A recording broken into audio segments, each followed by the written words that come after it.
Jesse, you could at least try to look like you have some real military discipline, Bradley laughed loudly, raising his beer toward the family gathered in the backyard. I mean, anyone can fly a few little planes in the comfort of the base, right? The laughter echoed through the family barbecue in San Diego, each laugh cutting deeper than the last.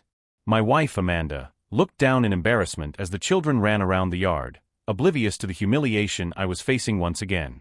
Across the table, Captain Thomas Hartwell, Bradley's father and Navy SEAL legend, remained silent. His gray eyes watched me with an expression I couldn't quite read as he took a sip of beer and maintained his impeccable military posture even in a casual setting. Dad here knows what it's like to really serve, Bradley continued, patting his father on the back. Special operations, classified missions, the guy saved real lives. Not like those routine patrols you do flying around in circles. My name is Jesse Mitchell, and at 32, I never imagined I'd be sitting silently while my brother-in-law made me the family clown once again. But after 5 years of marriage to Amanda and countless barbecues where Bradley flaunted his supposed superiority, I learned that some truths were too heavy to share. Especially when those truths carried the weight of lives saved in hostile territories and missions that would never see the light of day. As Bradley gestured animatedly, recounting for the 1,000th time his CrossFit workouts and how they prepared him for real combat, I kept my face neutral. The same expression I wore when flying information through anti-aircraft fire, when rescue coordinates came in encrypted over the radio, when men screamed for exfiltration in war zones. What Bradley didn't know was that 3 years ago, in the mountains of Afghanistan, his own SEAL unit had been surrounded by insurgents. 2 hours of intense fire, ammunition running low, no visible way out. That's when the radio crackled with a transmission that would change everything. Alpha Team, this is Ghost 60. Hold your positions. I'm on my way. Ghost 60. My call sign. That night, I flew through a corridor of fire that made 20-year veterans cry with relief when they landed on safe ground. Among the men I carried out of that hell was Thomas Hartwell himself, unconscious and bleeding, but alive. Jesse has always been a bit quiet, Amanda murmured, trying to smooth things over. He prefers not to talk much about work. Because there's not much to talk about, Bradley laughed, almost spilling his beer. I bet the guy has never even seen real action. Those pilots stay up there, far away from the real danger. I smiled and nodded, as I always did. Silence was safer than the truth. Safer than explaining why my hand didn't shake when holding a beer, even after flying missions where the margin for error was measured in centimeters. Safer than revealing why I slept only 4 hours a night, and why Amanda sometimes found me in the garage at 3 in the morning, organizing tools with the military precision Bradley mocked. Thomas continued to watch me silently, and for a moment our eyes met. There was something different there, an intensity one couldn't quite interpret. As if he were trying to fit together pieces of a puzzle that only he could see. Actually, Thomas's deep voice cut through the air for the first time that evening. I'm curious about your job, Jesse. What kind of missions do you fly? Bradley laughed before I could answer. Dad, he probably just does training flights and cargo transport. Nothing too exciting. As the family laughed again, I kept my gaze fixed on Thomas. There was something in his eyes that told me this conversation was far from over. And for the first time in 5 years, part of me wished it wasn't. If you're enjoying discovering the secrets behind this seemingly perfect family, be sure to subscribe to the channel to see how this story of underestimation would turn into a revelation that would change everything forever. But at that moment, as Bradley continued his performance for the captivated audience, I had no idea that Thomas's next question would set off a chain of events that would turn that family barbecue into the most tense night of our lives. Bradley had always been like this. From the day I met Amanda 6 years ago, he turned every family gathering into a silent competition where I always came out the loser. Not by accident, he orchestrated every situation with the precision of someone who studied theater in college before dropping out to focus on fitness and entrepreneurship. At 28, Bradley Hartwell had built an entire career on his father's name. Owner of 3 gyms in San Diego, all financed by family investment, he sold the image of military discipline without ever having set foot on a base. His clients paid a premium to train with the son of the legendary Captain Hartwell, while he repeated military jargon he had learned from watching action movies. Jesse, have you ever considered serious training? He continued, flexing his biceps as he turned a piece of meat on the grill. I mean, flying may require coordination, but it doesn't develop real strength. Look at this. He pounded his inflated chest, eliciting forced laughter from the guests. My mother-in-law, Patricia, sighed with barely concealed pride. Bradley has always been our family athlete. Just like his father. Thomas remained silent, but I noticed how his fingers drummed on the table. A habit I recognized from other veterans, the kind of involuntary movement that arises when someone is processing conflicting information. Amanda told me you fly mostly domestic missions, Bradley continued, now addressing me directly with that condescending smile I knew so well. Must be nice, huh? Clear skies, no real pressure. Domestic missions. If only he knew that 3 weeks ago I had flown an emergency exfiltration in hostile territory, carrying wounded soldiers through a storm that had brought down 2 less experienced helicopters. If he knew that the report from that mission was locked away in a classified folder with my signature on it, along with thank you letters from families I would never meet. Every flight has its challenges, I replied diplomatically, taking another sip of beer. Sure, Bradley waved his hand, as if being kind to a child. But it's not like real operations, right, Dad? Tell him about Ramadi. Thomas finally spoke, his voice cutting through the air with natural authority. Bradley, not every military service needs to be glamorized. Oh, come on, Dad. Jesse can learn something. Tell him about that time you were surrounded for 2 days. I almost choked on my beer. Ramadi. 2 days surrounded. Thomas was talking about Operation Redlock. March 2021. I knew that story because I was there, flying reconnaissance circles for 48 consecutive hours, coordinating supplies and medical evacuation. Thomas studied me with renewed intensity. You know Ramadi, Jesse? I've heard a few stories, I replied carefully. Stories, Bradley laughed. Dad lived stories. You watch the History Channel. With every word, the weight of the irony became more absurd. Bradley was using his father's missions to humiliate me, unaware that I had participated in several of them. Worse, Thomas was beginning to connect dots that I preferred to keep separate. Amanda touched my arm gently. Jesse prefers not to talk about work at home. He's modest. Modest, or doesn't have much to talk about. Bradley teased, eliciting more laughter from those present. That's when Thomas stood up abruptly. Bradley, come help me with the drinks in the kitchen. Dad, I'm in the middle of a conversation. Now. His tone brooked no argument. Bradley grumbled but obeyed, following his father into the house. Through the kitchen window, I could see them engaged in an intense, silent conversation. Amanda approached me, concerned. Are you okay? I know Bradley can be over the top sometimes. Sometimes. As if it were an innocent habit, not a systematic 5-year campaign to make me feel inferior. As if every barbecue, every dinner, every family event weren't carefully planned to highlight my supposed inadequacies compared to the Hartwell's natural superiority. I'm fine, I lied, watching Thomas gesticulate as he spoke quietly with Bradley in the kitchen. When they returned, something had changed. Bradley seemed restrained, almost upset. Thomas took his place at the table with a serious expression I couldn't quite read. Jesse, he said slowly, what kind of helicopter do you fly? The question came out of nowhere, too specific to be casual. Various models. It depends on the mission. Black Hawks. My heart raced. I've flown a few. Interesting. Thomas took a long sip of beer. Bradley was telling me about your views on military pilots. Apparently, he thinks it's a job. How did you put it, son? Without any real risk. Bradley muttered something inaudible, clearly uncomfortable with the change in tone. Because I was thinking, Thomas continued, his eyes fixed on mine, about some extraordinary pilots I met during my service. Men and women who flew through impossible situations to save lives. Heroes who never received the recognition they deserved. Silence spread across the table. Each word carried a weight that went beyond small talk. In fact, Thomas added casually, there's one pilot in particular I never got to thank properly. Someone who risked everything to bring my team home on a very dark night in Afghanistan. My throat closed up. Amanda looked at me confused, sensing the tension without understanding its source. Perhaps, Thomas concluded, still watching me with those piercing gray eyes, it's time to find out who really deserves respect at this table. Bradley remained silent for the first time that evening, while I struggled to keep my expression neutral. But inside, a cold certainty spread. Thomas Hartwell was connecting dots that would lead to a revelation that would change everything. Thomas said nothing more for the rest of dinner, but I felt his gaze following me like military radar locked on target. My every move was catalogued, my every response analyzed.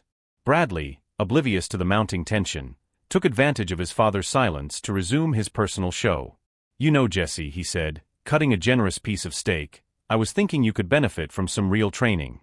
I have a special program at the gym for guys who want to get out of their comfort zone." Amanda gave me an apologetic look.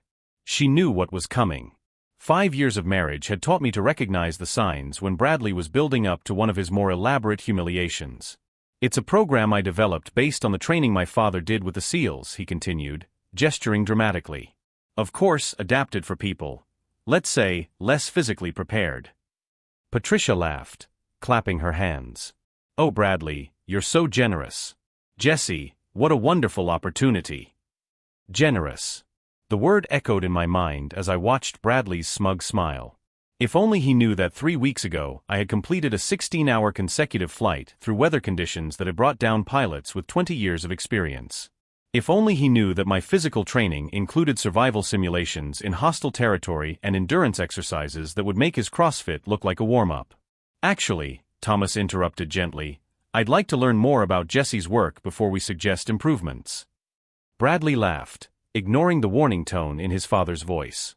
"Dad, we've already talked about this. He flies routine domestic missions. There's not much to know." "Domestic missions," Thomas repeated slowly, as if savoring the words. "Interesting classification. Jesse, have you ever flown international missions?" The question was asked casually, but I recognized the technique. It was a military interrogation disguised as small talk. Thomas was fishing for specific information, probably trying to confirm a suspicion growing in his mind. "A few," I replied carefully. "A few," Bradley laughed loudly. "Probably carrying supplies to bases in the Caribbean. Nothing too dangerous." Thomas leaned forward, completely ignoring his son. "What kind of terrain do you consider most challenging for emergency landings?" My heart raced. It was too technical a question to be casual. Thomas was testing my knowledge, seeking confirmation of something he already suspected. "It depends on the conditions," I replied diplomatically. "Mountainous terrain presents unique challenges." "Like Afghanistan," Thomas said, his eyes narrowing slightly. Bradley snorted. "Dad, he's never been to Afghanistan. Look at him, he looks like he's afraid of his own shadow." That was the last straw.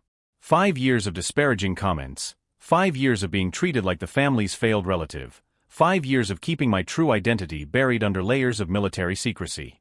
But hearing Bradley call me a coward while his own father watched me with growing recognition was the limit I could no longer accept. "Actually," I began, my voice firmer than I intended, "I've flown a few missions in territory." "Territory what?" Bradley interrupted, laughing. "American territory doesn't count as a war zone, man." Amanda touched my arm again, sensing the change in my posture. "Maybe we can change the subject?" But Thomas wasn't willing to let it go. "Go on, Jesse. Territory what?" Silence spread across the table. Patricia stopped cutting the meat. The more distant guests noticed the tension and turned their attention to our conversation. Bradley smiled confidently, waiting for another opportunity to humiliate me publicly. "Hostile territory," I finally completed. Bradley burst out laughing. "Hostile territory. Man, you watch too many movies. The only hostile thing you faced was turbulence on the flight to Las Vegas." But Thomas wasn't laughing. His expression had become intense, focused. "What kind of hostile territory, Jesse?" "Dad, cut it out," Bradley protested. "You're taking his fantasies too seriously." Thomas finally looked at his son, and for the first time that evening, I saw genuine irritation in his eyes. "Bradley, could you be quiet for 5 minutes?" The sharp tone surprised everyone. Bradley recoiled, clearly shocked by the public rebuke. Thomas turned his attention to me. "Jesse, what years did you serve in Afghanistan?" The question was loaded with meaning. It was no longer whether I had served, but when. Thomas had connected enough dots to move from suspicion to near certainty. 2020 to 2022, I replied, feeling the weight of the partial revelation. Interesting period, Thomas murmured. A lot of rescue activity at that time. Bradley looked confused between the two of us. Wait, you were really in Afghanistan? Why didn't you ever mention that? Before I could answer, Amanda spoke up. Jesse doesn't like to talk about his military service. He said some things are too personal. Personal or classified? Thomas asked directly. The question hung in the air like a grenade with the pin pulled. Everyone at the table realized that something significant was happening, even if they didn't understand exactly what. Some operations have restrictions on what can be discussed, I admitted. Bradley seemed to be processing information that didn't fit with the image he had constructed of me. But, you never act like a war veteran. You never talk about it, you never use it as a credential.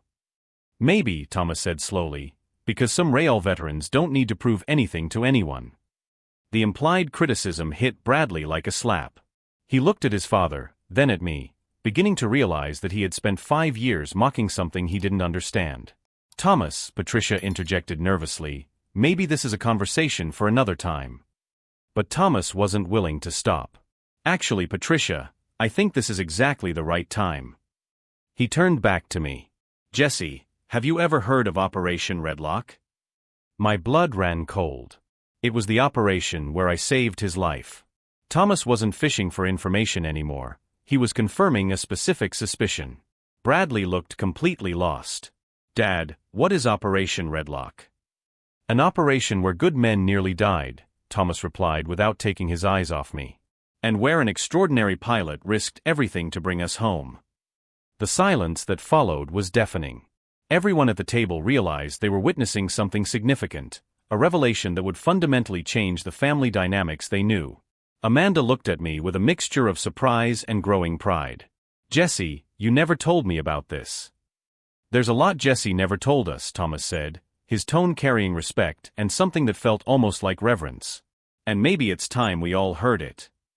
Bradley remained silent for the first time in years, his face running through a range of emotions as he tried to rearrange 5 years of assumptions about who I really was. But it was in that moment, seeing the expression of growing discomfort on Bradley's face and feeling the weight of Thomas's expectations, that I made a decision that carried much more weight than any rescue mission. It was time to stop pretending to be less than I really was. It was time to stop pretending to be less than I really was. Those words echoed in my mind as I watched Thomas study my face with the intensity of an experienced operator. Bradley remained silent, clearly confused, but Thomas had crossed the line from suspicion to something close to certainty. That night, after everyone had left, I found myself alone in the garage reorganizing tools that were already perfectly organized. It was a habit I had developed after the most intense missions, the need to bring order to small details when the world seemed too chaotic. Amanda appeared at the door, holding 2 beers. Do you want to talk about what happened today? I took the beer and kissed her gently. Thomas knows something. I don't know exactly what, but he's investigating. Is that bad? I thought for a moment. For 5 years, I had kept my military identity buried under layers of secrecy and forced modesty. I protected secrets that could destroy careers and expose sensitive operations. But I also protected Bradley from a truth that could publicly humiliate him. I don't know yet, I replied honestly. But something is going to change. Over the next few days, I noticed subtle changes in Thomas's behavior. He started showing up in unexpected places. At the coffee shop where I had lunch on Wednesdays. At the gas station I frequented. He never approached me directly, but I could feel his appraising gaze. It was military recognition in action. Thomas was conducting a discreet surveillance operation, confirming patterns of behavior that only a trained operator would exhibit. The way I scanned environments before entering. How I always parked my car with a quick exit available. How I maintained situational awareness even in casual conversations. Bradley, completely oblivious to his father's silent investigation, took advantage of my apparent vulnerability to intensify his provocations. He began telling stories about me to gym members, painting me as the failed brother-in-law who lived off the Hartwell family. The guy literally flies in circles for a living, I heard him tell a group of retired military personnel who frequented his gym. While my father saved lives in real operations, Jesse plays pilot on domestic missions. The words reached me through Amanda, who had heard them from a friend whose husband trained with Bradley. Each new humiliation was carefully crafted to appear casual, but the pattern was clear.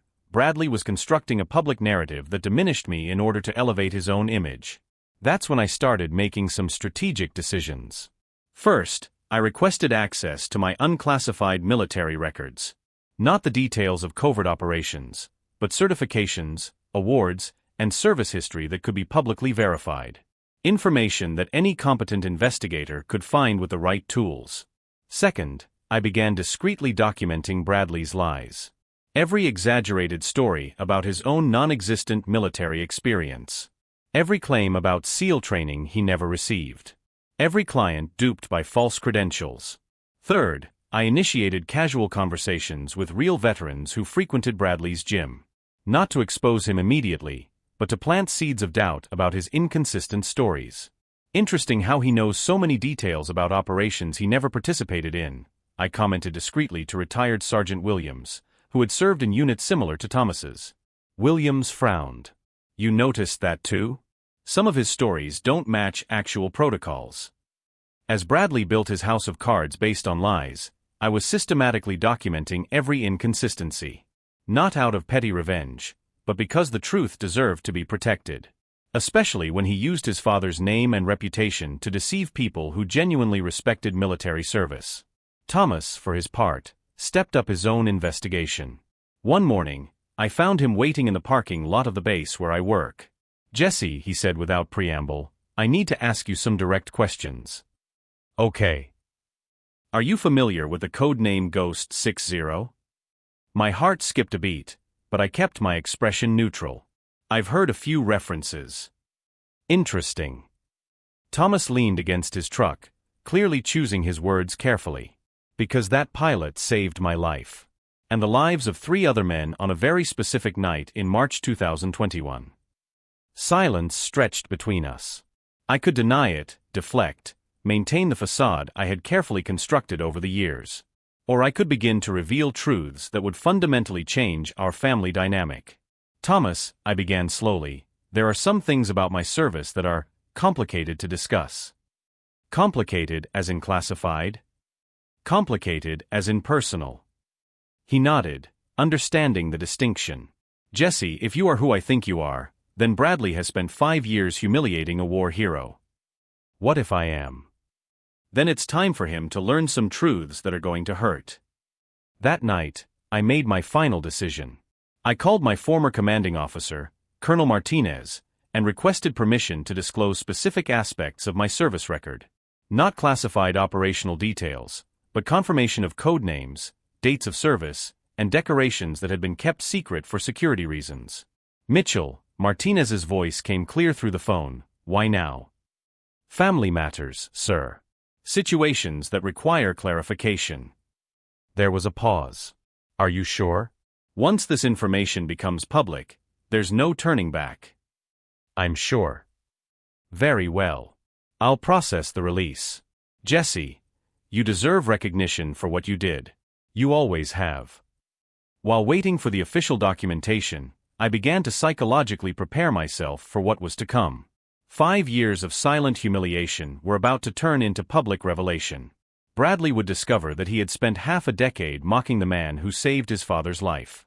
If you're following this journey of discovery and wondering how military secrets can transform family dynamics, be sure to subscribe to the channel to see how buried truths have the power to completely rewrite the hierarchies we thought we knew. 2 days later, Thomas called me. Jesse, I got some information through old contacts. Information about a pilot named Ghost 60. And what did you find out? I found out that this pilot not only saved my team, but completed 17 high-risk rescue missions. He received decorations that most military personnel only see at ceremonies. And he kept it all quiet for reasons of national security. The weight of the words hung in the air. Thomas had independently confirmed what he suspected. Jesse, he continued, his voice thick with restrained emotion, if you are Ghost 60, then my family owes you a debt we can never repay. And an explanation that is 5 years overdue. Thomas. Bradley doesn't know who you are. And when he finds out, He'll have to rebuild everything he thought he knew about courage, service, and true heroism. I hung up the phone knowing I had crossed the point of no return. The next 48 hours would determine whether years of protective silence would turn into deserved recognition or a family explosion that could fragment relationships forever. But for the first time in 5 years, I slept soundly. The truth was about to emerge, and I was ready to face whatever consequences it would bring. Thomas's call came on a Thursday morning. "Jesse, I need you to come to dinner with us tonight. There are some people I'd like you to meet." His voice carried a formality that hadn't been there before, as if he were following a specific protocol. Amanda noticed my hesitation. "Is it about Bradley?" she asked. "It's about truths that need to be told," I replied, already knowing that Thomas had completed his investigation. When we arrived at the Hartwells' house that evening, we found a setting that was completely different from the casual barbecues of the past. Thomas had invited 4 men whom I recognized immediately, veterans of his former SEAL unit. Faces I had only seen in military briefings years ago, now sitting civilly in the dining room. Bradley seemed confused by the unusual formality. "Dad, what's going on? Why is everyone so serious?" "Son," Thomas replied, his voice carrying the weight of years of command, "today you will meet the man who saved my life." The silence that followed was thick. Bradley looked around the table, clearly expecting one of the veterans to identify himself as the hero of the story. Sergeant Collins, a 50-year-old man with visible scars on his neck, broke the silence. "Captain Hartwell told us that Ghost 60 would be here today." My heart raced, but I kept my expression neutral. Thomas had orchestrated this like a military operation, controlled disclosure with credible witnesses. "Phantom 60. Bradley laughed nervously. "What kind of code name is that?" "The kind of code name," Thomas replied slowly, "you earn by flying through anti-aircraft fire to rescue men who thought they were going to die." That's when I noticed that Thomas had strategically placed a folder on the table. Official military documents, mission photographs, and what appeared to be communication logs. "Jesse," Thomas said, looking me straight in the eye, "would you like to tell us about the night of March 22, 2021? The date echoed through the room like a gunshot. It was the night of Operation Redlock, when I flew an emergency exfiltration that saved the lives of Thomas and 3 other men. Bradley looked confused between us. "Dad, what does Jesse have to do with your missions? He only flies domestic missions." Sergeant Williams, another veteran at the table, let out a dry laugh. "Domestic missions? Kid, Ghost 60 has completed 17 high-risk rescues in hostile territory." 17, Thomas confirmed, opening his briefcase and revealing official documents. "Including the mission that saved my life when our unit was surrounded by insurgents in the Afghan mountains." The color drained from Bradley's face. "Wait, are you saying that, Jesse?" "I'm saying," Thomas interrupted, "that for 5 years you mocked the man who risked his life so I could come home. So you could have your father alive." The moment of recognition washed over Bradley's face in waves. First disbelief, then confusion, followed by a gradual and devastating realization of what he had been doing. "This can't be right," Bradley murmured. He never acts like a war hero." "Because," Collins said gravely, "real heroes don't have to prove anything to anyone." Thomas opened another document. "Jesse Mitchell, codename Ghost 60. 17 successful rescue missions. 0 casualties under his command. Medal for extraordinary valor, classified for national security reasons." Each word was like a hammer destroying 5 years of narrative Bradley had built about me. Amanda held my hand, her eyes shining with pride and surprise. "But I don't understand," Bradley continued, clearly struggling to reorganize his perception of reality. "Why didn't he ever say anything? Why did he let you humiliate him publicly?" Thomas finished, his voice now laden with paternal reproach. "Perhaps because he understands something you haven't yet learned about true character." Sergeant Collins leaned forward. "Boy, your father told me about how you treat Jesse. Like a zombie of a man who flew through hell to bring us home." The atmosphere in the room had become electrically tense.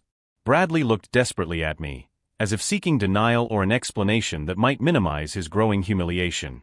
"Jesse," he said in a strangled voice, "if that's true, why didn't you ever tell me?" I spoke for the first time since we arrived. Because some things are more important than proving who's right. Thomas opened one last folder, revealing photographs of our unit in Afghanistan. Bradley, here is the official mission report.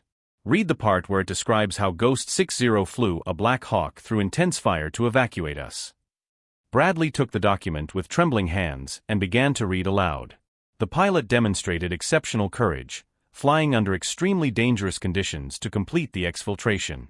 Without his intervention, the unit would have suffered significant casualties. His voice faltered on the last sentence. The reality of what he had been doing for 5 years finally crystallized.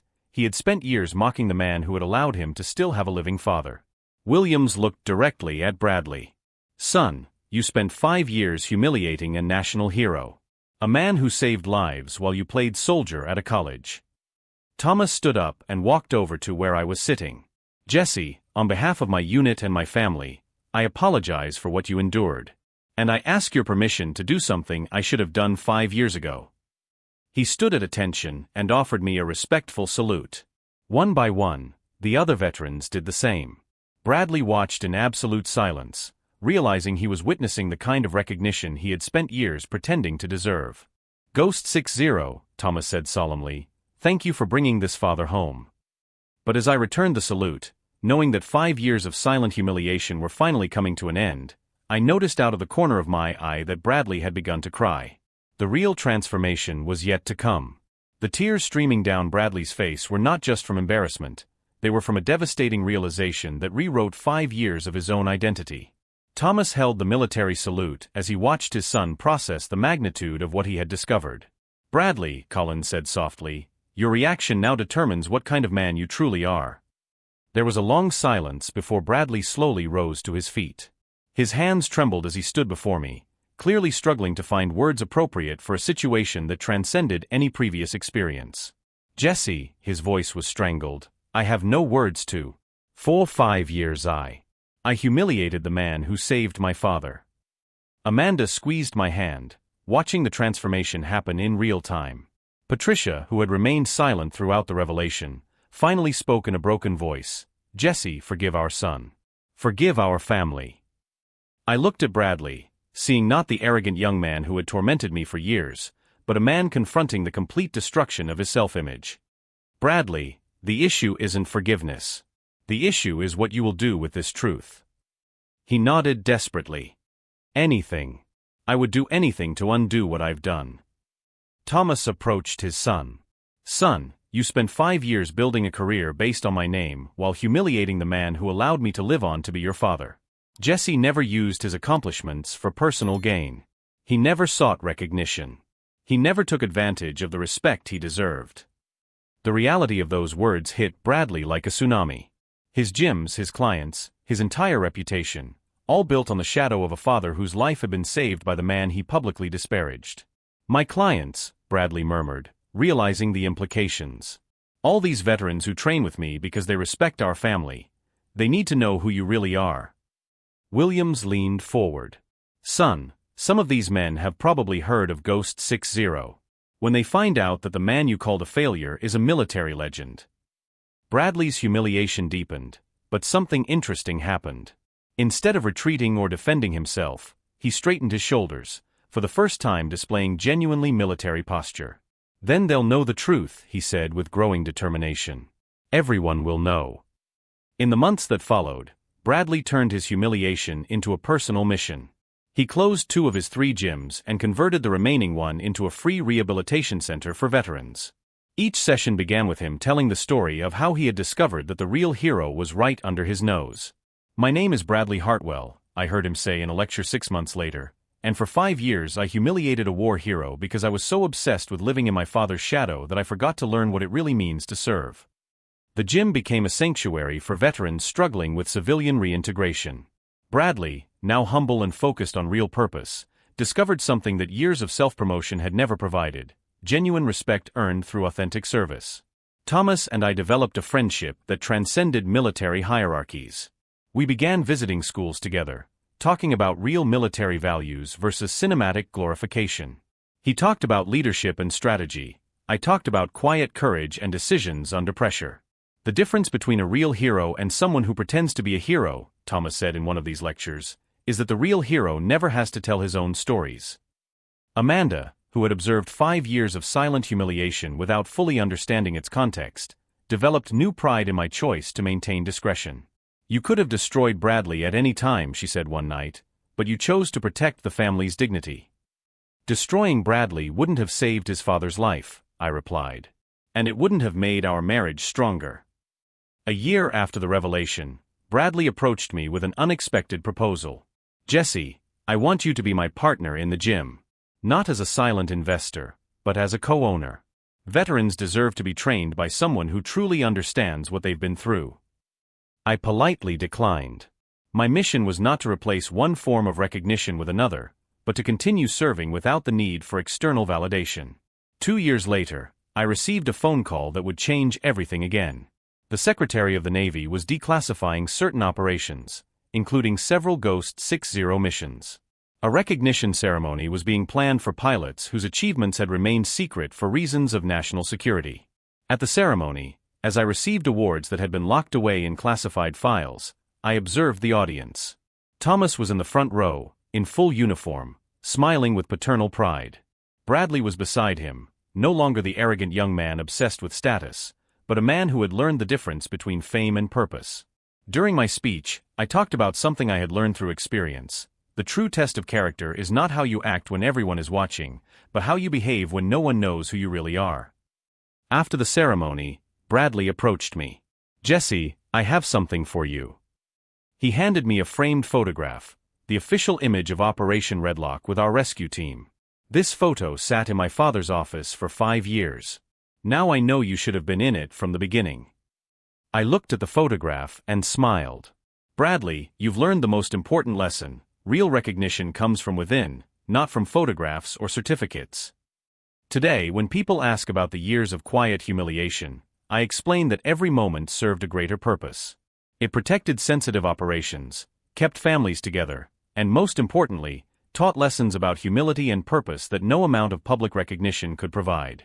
Bradley now runs the most respected rehabilitation center in the state.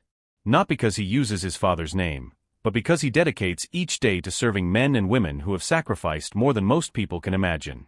If this story of transformation through truth and humility has touched your heart, subscribe to the channel to discover more stories about how patience and integrity always triumph over arrogance and lies. The lesson I learned was not about revenge or poetic justice, but about something deeper. Sometimes, the greatest power we possess is the choice of when and how to reveal who we really are.